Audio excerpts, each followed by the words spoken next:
Karot. Sino ang pinakasikat na rabbit na mahilig kumain ng karot? What's up, Jack? Bunny, hindi ba? Alam niyo ba bakit kumakain ng karot ang mga rabbit? Sabi pag bunny doon mga tao, what's up? Ang ibig ko sabihin, what's up, no? What's up, no? Pero halika, kukwento ko sa'yo.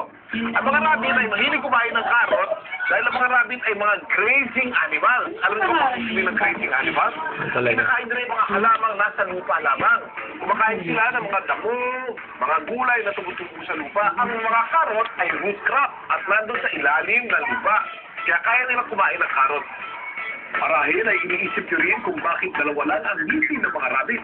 Ang totoo, bigit kulang 20 ang kanilang ngipin. Ginagamit nila ang kanilang mga ngipin para bilang mga gusting na ultimo ay gumugupit sa mga root crop na inuhulog sila sa lupa.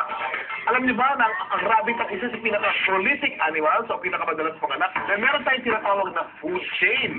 At dun sa food chain, ang rabbit ang pinaka-nasa ilalim. Siya ang kinakain palagi ng mga ibang animals. Kaya special adaptation ng rabbit na magparami sila ng magparami para yung mga makain sa kanila ay hindi mauubusan palagi at hindi mauubos ang kanilang lahi.